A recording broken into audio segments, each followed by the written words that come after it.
Hello guys, Lawrence here. Today we're going to talk about capacity scheduler. Okay, in previous videos we have been talking about the three types of a scheduler, as you can see in this figure 4 to 3. Okay, so again, like I said before, this is the core, the most important thing for Yarn, okay, the Hadoop resource management system. Scheduler, in short, is about how Yarn distributed computing resources to multiple applications to let multiple applications run at the same time. Okay.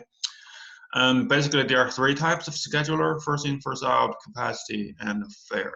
Okay. In previous videos, we have introduced the three types for their general behavior.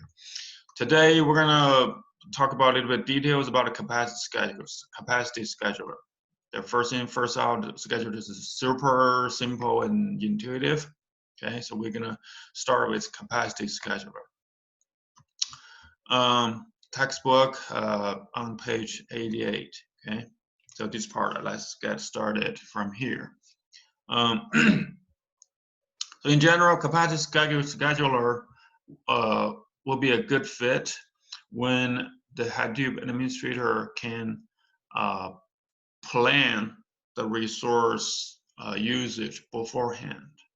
Okay. As you see in this figure, if administrator knows, okay, there will be two types of applications most of the time to be submitted to the Hadoop cluster. One type is a super large application, and there are other types are smaller tasks. So administrator can plan the Hadoop cluster resources beforehand. Okay, I create two queues, QA and QB, and I always assign 80% of resources to QA and 20% to QB. So whenever the application is submitted, the Yarn gonna make a decision. If it's a big application, I'll put in QA. If it's a smaller application, I will put in QB. So administrator plan the resource usage beforehand. Okay, this will be a good situation to use capacity scheduler. With that said, when you are the administrator of the Hadoop cluster and you know that how many departments you have in your organization that is going to use your Hadoop and what kind of application they're going to submit, then you can pre-plan the resource among all the departments. Okay. So in this video, we just get started about capacity scheduler configuration. Okay, and in this short video, let's do several basic concepts. First, within the queue, before I can go into that, hierarchical fashion, that's the keyword I want to explain here. Okay. This figure shows a very basic configuration. I have only Q and a QB, QA and a QB, and I can tell them bigger application and smaller application. But many organizations has multiple departments, and there may be hierarchical structure. For example, for QA, I may assign operations department, and under the operations department, I have assembling and warehousing. Then within the QA, if I can name it operations, and there's a two sub queues under it. One is called assembling line, the other I can call it warehousing. Okay, then there would be hierarchical structure, and this is also a commonplace for a capacity scheduler. Within a queue, applications are scheduled using first in, first out scheduling. This is what it means.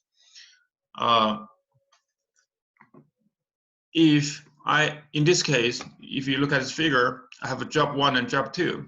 Job 1 is a bigger job, so I put a job 1 into QA, and job 2 is smaller, put in QB. So when at the time, job 1 and job 2 are both running. Okay, they both got a resource allocated and they're both running. Assume at that time job 3 was submitted, and Yarn decided to put job 3 into QA. Okay, when the job 3 was put into QA, that means 2 jobs are assigned into one queue. So within the QA, all the jobs will be scheduled using first in, first out. That's the policy. Okay. So job 3 in this case will be waiting until job 1 finish. Okay, that's what it means. Within the queue, application will be scheduled using first in, first out. Second concept, queue elasticity. Okay, what it means queue elasticity. Let's look at this figure again. So I pre-planned the usage. Okay, so 20% for QB, 80% for QA. That's the capacity I assigned beforehand. Okay, the queue elasticity is a policy that Yarn will allow a queue to use more than its planned resources, planned capacity. So QB was assigned 20% of resources. But if it turns out that QB was super busy, a lot of applications submitted in QB, but QA was idle, nothing's running in QA. So you're gonna allow the QB to temporarily use more than 20%. I mean, go push that line down. Okay, maybe QB eventually take 30% or 50%. Okay, depends on the policy you configured. So the decision is at your hand. As an administrator, you can configure that way. Like you allow how much, about the queue elasticity. But this is the meaning of queue elasticity. Okay, in short, that's a policy you will configure. Okay, how what's the flexibility of the queue capacity plan. Okay. So let's stop here, and in the next video we're going to talk about using an example to talk about how we configure capacity scheduler in detail.